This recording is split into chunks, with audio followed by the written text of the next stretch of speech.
Dos. Buenas tardes, profesor. Bueno, en este trabajo final titulado La violencia de género, nuestro equipo está compuesto por Hernán Berríos, María José Yancaqueo, Catalina López y quien habla, Bárbara Rojas. Bueno, en este trabajo analizaremos la violencia de género como un fenómeno social comunitario.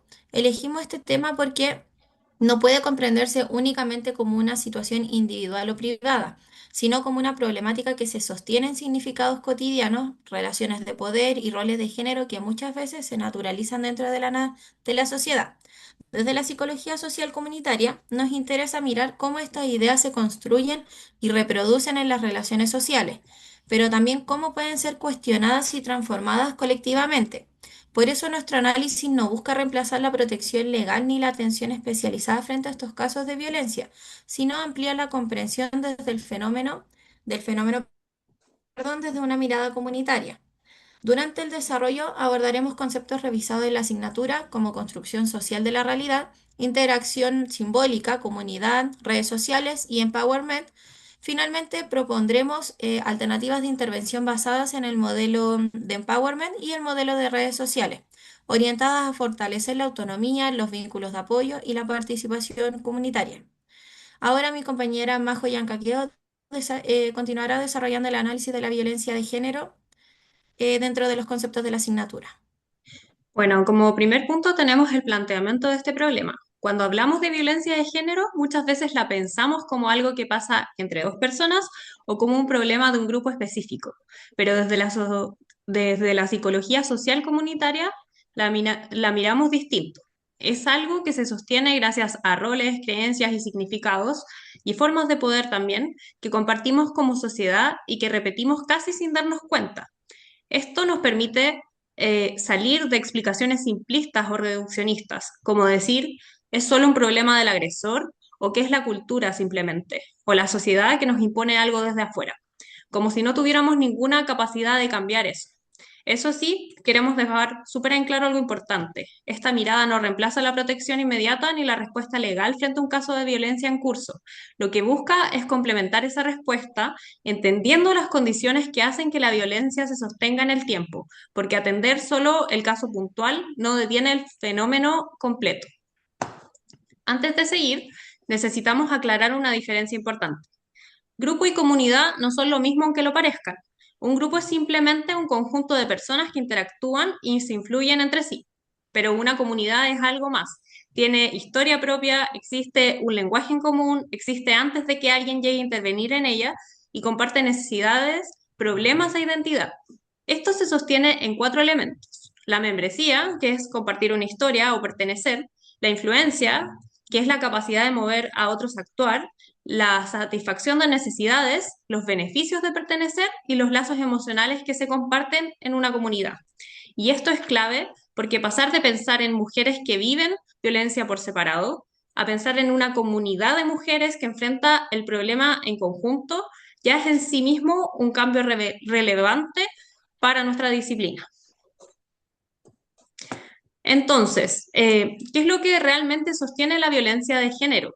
El paradigma crítico nos dice que se sostiene en cómo significamos las cosas. Los roles de hombre y mujer no son naturales, son ideas que construimos como sociedad y repetimos en nuestras interacciones del día a día.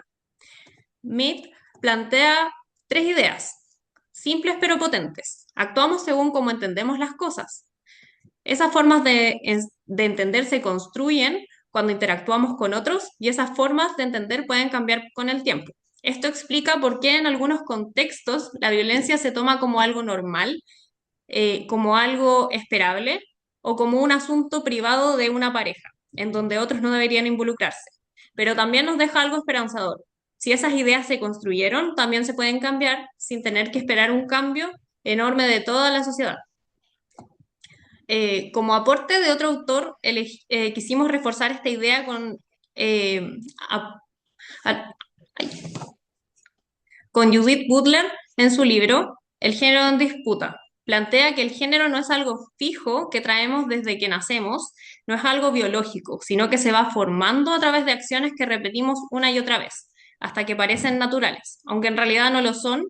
Esto conecta directamente con el interaccionismo simbólico. Si el género es algo que actuamos repetidamente porque la sociedad nos enseñó que así se hace, entonces los comportamientos violentos ligados a esos roles, como el hombre que debe controlar, el hombre que debe poseer o la mujer que debe ceder y hacer caso, tampoco son una naturaleza.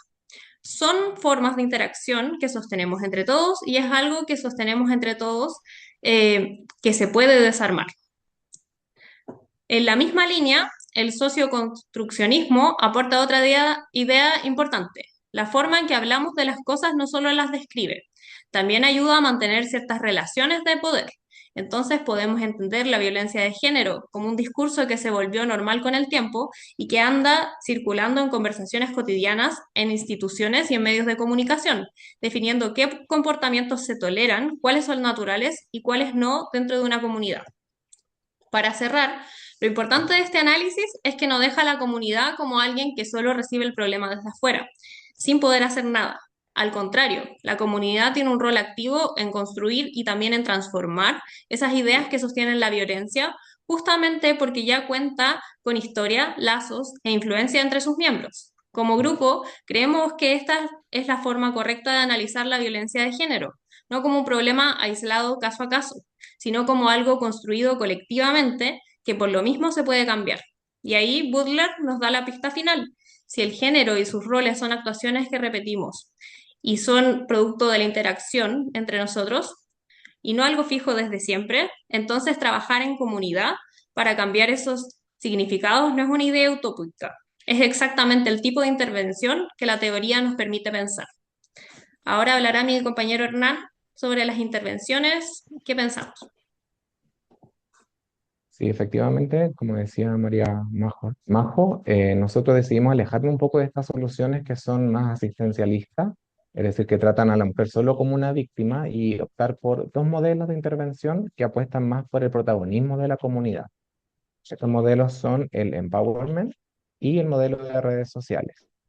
El modelo de empowerment eh, el objetivo de este no es rescatar a nadie en particular, sino poder devolverle a la comunidad el control sobre sus propias condiciones de existencia.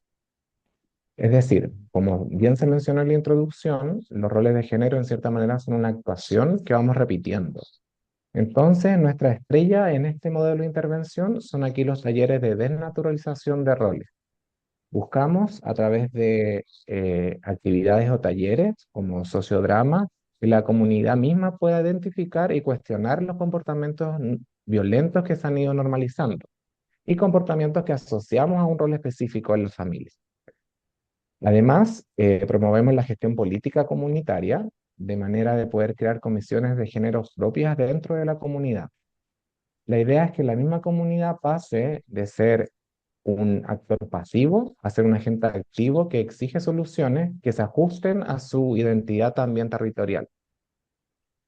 El segundo modelo que pusimos en práctica es el modelo de redes sociales, que lo que buscamos o lo que planteamos en este modelo es que si la violencia de género se sostiene gracias a que la persona está aislada o al aislamiento de la víctima, la tarea es como reconstruir el tejido comunitario como un factor que protege a la persona o a la mujer. Aquí, el cambio fundamental es pasar de la tolerancia a la violencia, que se vive como un asunto privado, familiar, hacia una corresponsabilidad comunitaria. ¿Cómo se puede hacer en la práctica? Bueno, lo hacemos mediante la cartografía de redes, que esto implica hacer un mapa de quiénes son realmente los apoyos que cuenta el barrio, tanto formales como informales. Nos referimos, por ejemplo, a comisarías cercanas, a números de teléfono en caso de emergencia, a hospitales, pero también a aquellas personas que son líderes dentro de la comunidad. De esta manera, son redes de apoyo que también son informales. Segundo, se establecen sistemas de alerta y monitoreo, donde la comunidad se cuida entre sí. Esta tiene que tener protocolos claros, rompiendo de esta manera el silencio que generalmente es el que protege al agresor. Y finalmente se busca el fortalecimiento de vínculos no violentos. Es decir, para que pueda haber este sentido de comunidad es necesario que la gente se conozca. Para esto es posible hacer talleres compartidos, o principios que se han hecho en otras comunidades como huertas comunitarias, etcétera, que son espacios donde se pueda ver o se genera resiliencia necesaria para que no se sientan solo dentro de la comunidad, sino que puedan enfrentar en conjunto estas situaciones de riesgo. Para finalizar esta parte de intervención es importante recalcar que elegimos estos modelos porque el empowerment trabaja sobre la capacidad de agencia y la identidad política de la persona, pero también el modelo de redes, por otro lado, construye una infraestructura relacional de apoyo, es decir, abarcamos desde dos ámbitos el problema. Entonces, de esta manera pasa de ser un problema privado a ser una solución colectiva, transformando de esta manera también los significados que permiten que la violencia se mantenga. Y con esto doy paso a mi compañera Catalina, quien nos va a comentar acerca de nuestras reflexiones finales respecto a estas intervenciones. Bueno, a modo de reflexión y como bien presentaron mis compañeros, es súper importante comprender que la violencia de género, como dijeron, no es un problema individual, sino es algo que se construye en comunidad a través de la repetición de actos o lenguajes que no cuestionamos y normalizamos en nuestra vida cotidiana. Para generar un cambio en esta violencia de género es súper importante comprender que las cosas que parecen normales fueron aprendidas. No es que sean correctas, sino que es algo que se transmite casi que de generación en generación. Y para cambiar los conceptos, al igual como aprendimos estas cosas que hoy en día consideramos incorrectas, es importante hacer un proceso de reaprendizaje y volver a aprender aquellas que sí son aceptadas socialmente, que no generan violencia de género, y para que eso es para que estos hechos no se sigan reproduciendo y se logren transformar, logrando así un cambio en las condiciones que permiten que la violencia siga existiendo.